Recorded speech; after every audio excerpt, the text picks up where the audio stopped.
My mom kicked me out when I was 11, and she didn't even look at me when she closed the door, just stood there with her hand on the frame like I was already gone, like I had already stopped existing in her world. And for years I replayed that moment in my head trying to figure out what I did wrong. What kind of kid gets thrown out before middle school? What kind of mother decides one day that her son doesn't belong in his own home anymore? And the truth is, I never got an answer, I just got silence, cold and permanent, the kind that follows you into every cheap apartment, every night shift, every quiet dinner alone.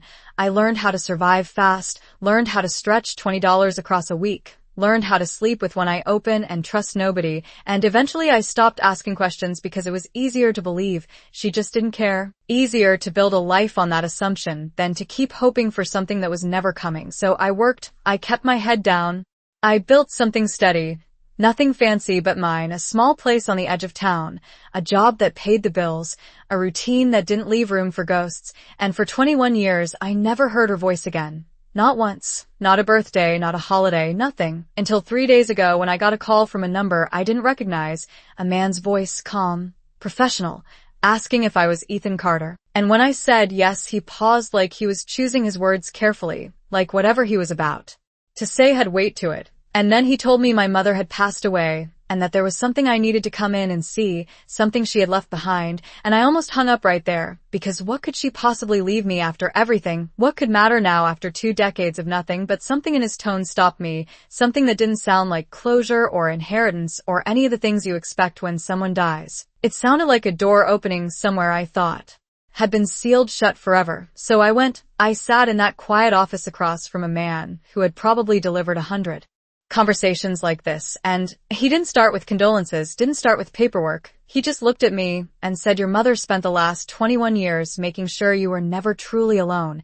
And in that moment, everything I thought I knew about my life began to shift in a way I wasn't ready for. The words did not make sense at first because they did not match the life I had lived. I sat there staring at him thinking he had the wrong file or the wrong person, because no one had been there for me.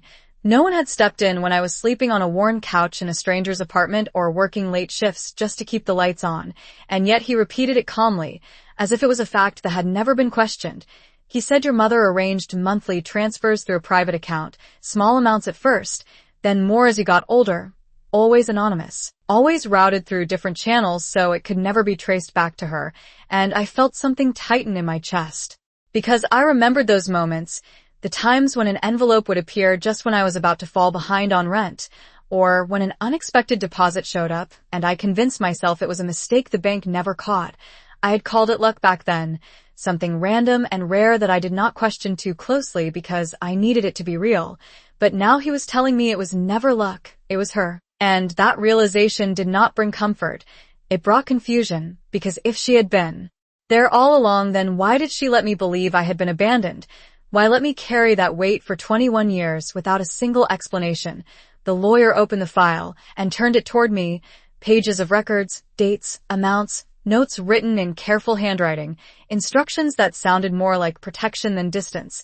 And then there were reports, not official ones, but detailed enough to make my skin go cold. Updates about where I had lived, where I worked, even notes about my health when I had missed work for a week years ago. Someone had been watching, not in a threatening way, but in a quiet, constant way that felt almost impossible to understand. I leaned back in my chair trying to process it all, because the story I had built my entire life around was starting to unravel. The idea that I had been completely alone was no longer true, but the alternative was even harder to accept, that she had chosen to stay hidden on purpose, that she had watched from a distance instead of stepping forward. And as I looked at those pages, I realized there was still something missing, something bigger than money or reports, something that could explain why a mother would stay invisible while making sure her son survived. And before I could ask, the lawyer closed the file gently and said, "There is one more thing you need to see, something she never wanted you to find until now." He reached into a drawer and pulled out a sealed envelope that looked older than the rest of the documents, the edges slightly worn as if it had been handled more than once but never opened. And when he placed it in front of me, he did not slide it across right away. He just rested his hand on it for a second like it carried more weight than paper should. Then he said, "She wrote this the night you left, and she made me promise it would only be given to you if something happened to her." And I stared at that envelope without touching it, because suddenly my hands did not feel steady anymore, because whatever was inside it had been waiting for 21 years, longer than anything in my life had ever waited. And I realized that opening it would mean letting go of the version of her I had held onto all this time, the version that made it easier to survive, the one where she was simply cold and distant and gone. I finally picked it up, and the paper felt fragile under my fingers, like it could fall apart if I hesitated too long. So I did not hesitate. I opened it, unfolded the letter, and her handwriting was exactly the same, neat and careful, like nothing had changed. And the first line stopped me completely. It said, "If you are reading this, then I am no longer here to explain why I had to let you go." And I had to read that sentence twice because of the word had. Not chose, not wanted, had, like it had never been a decision at all. My eyes moved down the page slowly, as if I was afraid of what came next. She wrote about the months before that night, about things I had never seen, people who had started asking questions about our family, about my father's business, about money that had drawn the wrong kind of attention. She wrote that she began to notice cars that did not belong in our neighborhood, calls that ended when she answered, small things that did not make sense until they did. And then one night she realized that whatever had followed my father was now looking at me, and she wrote that she had two choices: keep me close and risk everything, or push me away so completely that no one would ever think to look for me again. And as I read those words, I felt something shift deep inside me, something uncomfortable and unfamiliar, because every memory I had of that night suddenly felt incomplete, like I had only seen the surface of something much larger. She wrote that she made arrangements before she ever said a word to me, that she found someone she trusted to watch from a distance, that she set up accounts to make sure I would never go without, that every harsh word she said was chosen carefully because it needed to sound real, because it needed to convince not just me, but anyone who might be watching that I meant nothing to her. And by the time I reached the last page, my vision had blurred, not from tears, but from the weight of trying to understand a reality that did not match the one I had lived. And then I saw the final line, written slightly darker, as if she had pressed harder into the paper. I did not leave you because I did not love you. I let you go because it was the only way to keep you safe. And for the first time in 21 years, I did not know what to believe anymore. The room felt smaller after I finished reading, like the air had shifted in a way I could not explain. And for a long moment I just sat there with the letter in my hands, staring at words that refused to settle into something simple or easy, because nothing about this was simple, not anymore. Every memory I had built over the years started pressing against each other. The cold version of her, the distant version, the one who shut the door without hesitation, and now this version, the one who had planned everything in silence, who had watched from the shadows while I struggled to understand why I had been left behind, and I did not know which one was real, or if they both were. I let out a breath I did not realize I had been holding, and looked up at the lawyer, expecting him to say something that would tie it all together, but he only watched me carefully, as if he knew there was no sentence he could offer that would make this easier to process. So I looked back down at the letter, reading parts of it again, slower this time, noticing things I had missed before, the way she described the timing, the urgency, the precision in every step she took. It was not panic, it was calculation. Every move designed to create distance, to build a wall so convincing that even I would believe it was real. And that thought settled heavily in my chest because it meant the night she sent me away was not sudden, it was planned. Every word she said, every expression, every second of that moment had been chosen for a purpose I could not see back then. And I remembered her face now in a way I had not allowed myself to before, not just the coldness, but something underneath it, something tighter, controlled, like she was holding something back, and I had been too young, too hurt to notice. I had taken it at face value and carried that interpretation with me for more than 2 decades, shaping every decision, every relationship, every way I saw the world. And now I was sitting in a quiet office realizing that foundation might have been built on something incomplete, something deliberately constructed to protect me from a truth I was never meant to understand. I folded the letter carefully, more carefully than I expected, and placed it back on the table, not because I was done with it, but because I needed a moment to think without the weight of it in my hands. And that was when I noticed another document beside The file, something I had overlooked before, a photograph, slightly faded, taken from a distance, and when I picked it up my stomach tightened because it was me years ago, standing outside a small grocery store I used to visit after work. I recognized the jacket, the way I stood, even the time of day from the angle of the light, and I realized this was not just records and notes. This was proof that someone had been there, watching quietly, making sure I was still standing, and as I looked at that image, a question formed that I could not ignore anymore. If she had gone this far to protect me, if she had stayed this close without ever stepping forward, then what exactly had she been trying to keep me safe from all this time? The question stayed in the air longer than I expected, heavy and unanswered. And I did not even realize I had spoken it out loud until the lawyer leaned forward slightly and folded his hands together like he had been waiting for me to ask it. He said, "Your mother believed there were people connected to your father's past who never fully disappeared, people who were patient, who did not act quickly but watched and waited," and I felt a chill settle into my chest because this was no longer about misunderstanding or distance. This was something that had been moving quietly for years without me ever noticing. He continued explaining that after your father passed, certain financial records were flagged. Accounts that should have been closed were accessed again. Inquiries were made under different names. Nothing obvious, nothing that would trigger immediate concern, but enough to make your mother realize that whatever had once been tied to your family had not completely let go. And she believed that as long as you were connected to her, as long as you shared the same name, the same address, you were visible, and visibility was the risk she could not take. I sat there trying to connect this with the life I had known, the small jobs, the quiet routines, the way I had always kept to myself without ever understanding why it felt necessary, and suddenly it did not feel like coincidence anymore. It felt like something had been guiding those choices from a distance, shaping a life that stayed just outside of notice. The lawyer reached for another section of the file and turned it toward me. There were notes about places I had lived, comments about neighborhoods, suggestions written in the margins about where I should move next if things became unstable. Not instructions given to me directly, but passed through layers, through decisions that seemed like my own at the time, and I realized that even when I thought I was choosing freely, there had been a structure around me I could not see, something quiet but deliberate, and the most unsettling part was not the control, it was the care behind it, because every detail pointed to the same thing. She had been watching not to interfere but to make sure I stayed out of reach.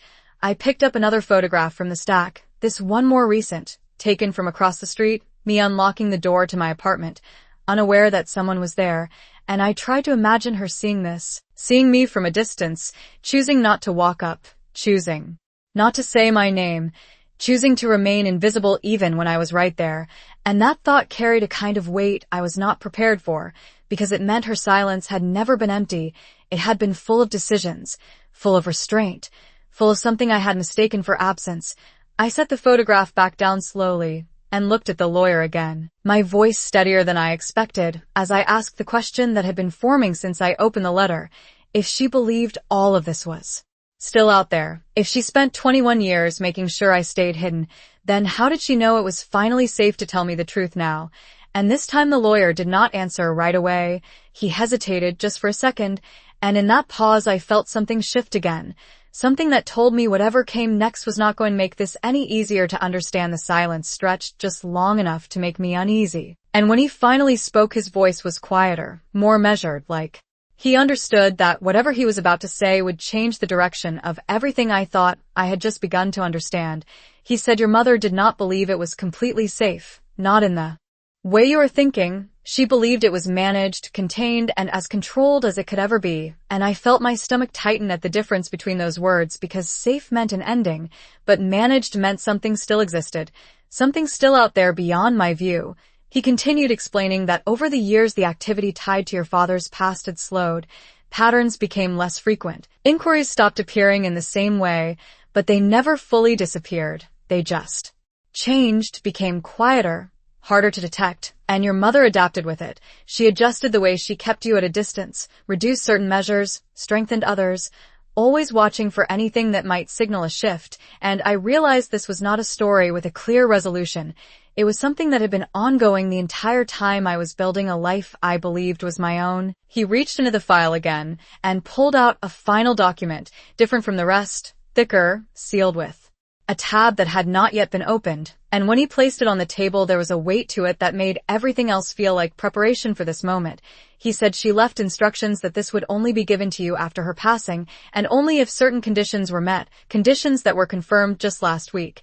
And I did not ask what those conditions were because I was not sure I wanted to know. Not yet. I just looked at the document knowing that whatever was inside it would not be simple, would not be something I could read and walk away from unchanged, because nothing about this had been simple so far. I opened it slowly, and inside were pages of detailed records, not about money this time, but about people, names I did not recognize, dates, locations, notes that connected them in ways I could not immediately follow. And at the center of it all was a pattern, something my mother had been tracking for years, something she believed was tied to the reason she had let me go in the first place. And as I scanned those pages, I began to see it. A timeline that stretched from before I was 11 all the way to the present, small movements, subtle connections, nothing dramatic, but enough to suggest continuity, enough to show that whatever she had feared had not vanished. It had only faded into the background. And then I reached the final page where her handwriting appeared again, more recent this time, steadier than I expected, and she had written, "If you are reading this, then the situation has reached a point where you need to know what I have been protecting you from, not because it is gone, but because you are no longer a child who can be kept in the dark." And I felt a different kind of weight settle over me, not confusion this time, but something sharper, something that felt like the edge of a truth I had not yet fully seen, because this was no longer about understanding the past. This was about stepping into something that had been kept just out of reach my entire life. The words stayed with me as I stared down at the pages, not because they were shocking in the way I expected, but because they were precise, calm, almost methodical, like my mother had spent years studying something I had never even known existed.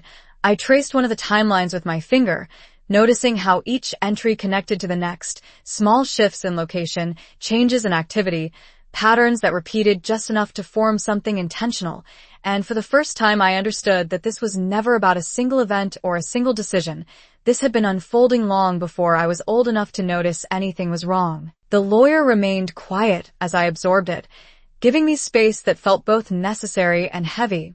And eventually I looked up and asked the question that had been building with each page I turned. What exactly was she tracking? And he answered without hesitation. He said, "Your father was involved in financial partnerships that were never fully transparent.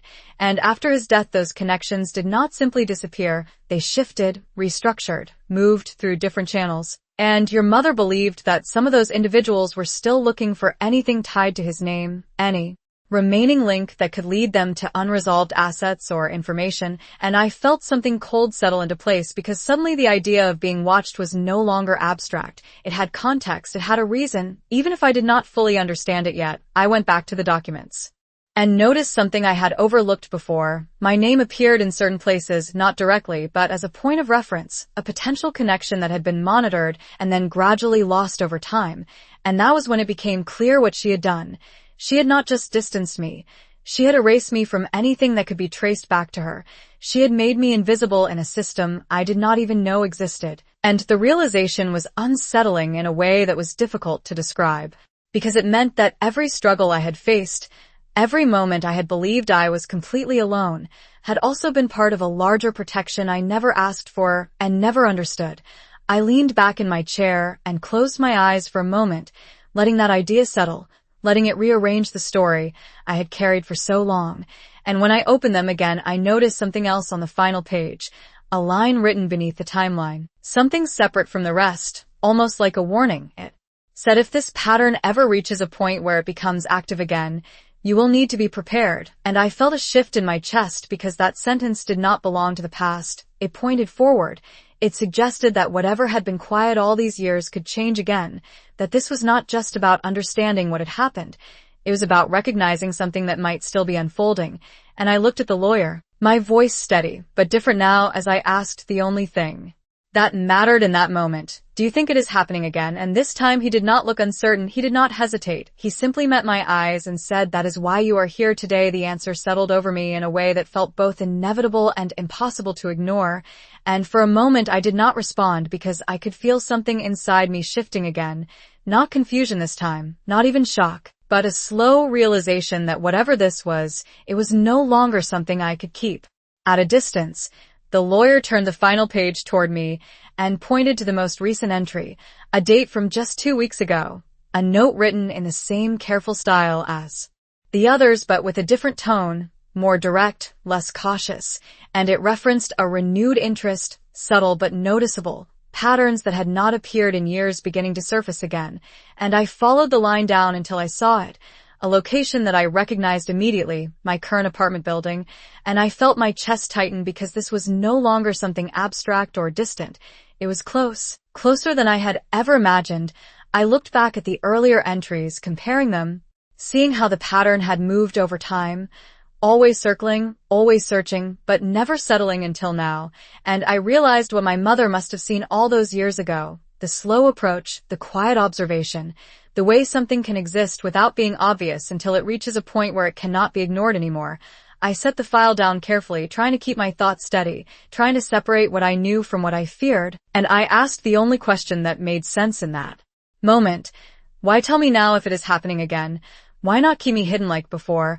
And this time the lawyer's expression changed slightly, not uncertainty but something closer to respect, like he had expected that question. He said, because you are not the same person you were at 11, because she believed there would come a point where keeping you in the dark would be more dangerous than telling you the truth. And because the measures she put in place were never meant to last forever. They were meant to give you time to grow, time to become someone who could stand on his own if this ever resurfaced.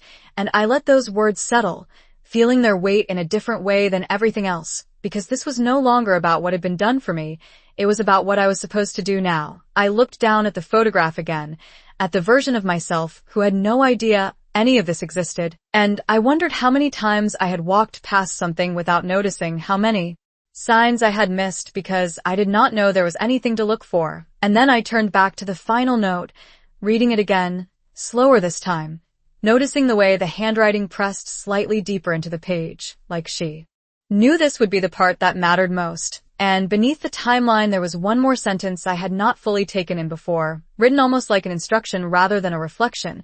It said, if you ever see the pattern return, do not ignore it the way I once did. And for the first time since I walked into that office, I understood that this was not just a story being handed to me, it was a responsibility, something that had been waiting for me to reach this exact moment.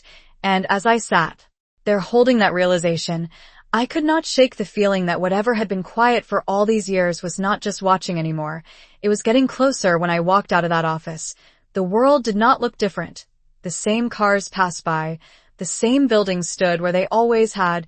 People moved through their routines without hesitation. And for a second I wondered if everything I had just learned could exist alongside something that looked so normal, but then I realized that was exactly the point. Whatever had been there all these years had always existed quietly, blending into the background, waiting without needing to be seen.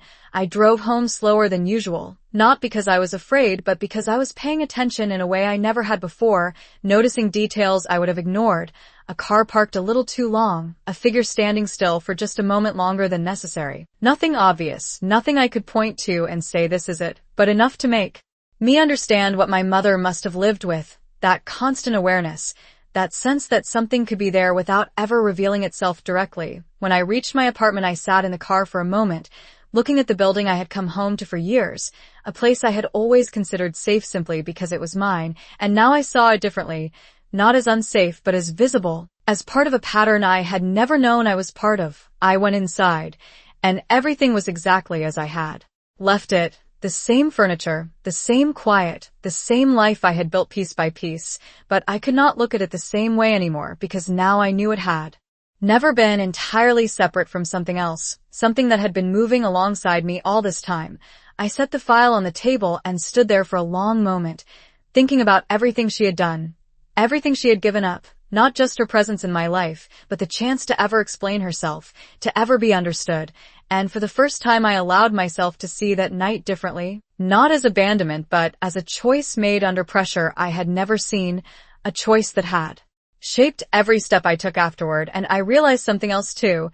She had not just protected me, she had prepared me. Every year I spent learning to stand on my own, every challenge I faced without knowing why, it had all led here, to this moment where I was no longer the child who needed to be hidden, but the person who needed to understand I picked up the letter again and read the last line one more time, letting it settle in a way it had not before, and this time it did not feel like an explanation.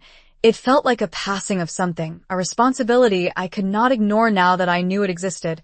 I walked to the window and looked out at the street below, the same street I had seen every day, but now I watched it the way she must have watched me, aware, focused, looking for anything that did not belong, and as I stood there I understood that the story I had believed for 21 years was over, not because it had been resolved, but because it had never been the full story to begin with. The truth was more complicated, more unsettling, and in some ways more meaningful than anything I had imagined. I thought she had abandoned me. I believed it for most of my life. But standing there in that quiet room, I finally understood something I had never allowed myself to consider before. She did not leave me behind. She stayed with me in the only way she could. And now, whatever she had been watching for all these years, I was the one who had to keep watching too.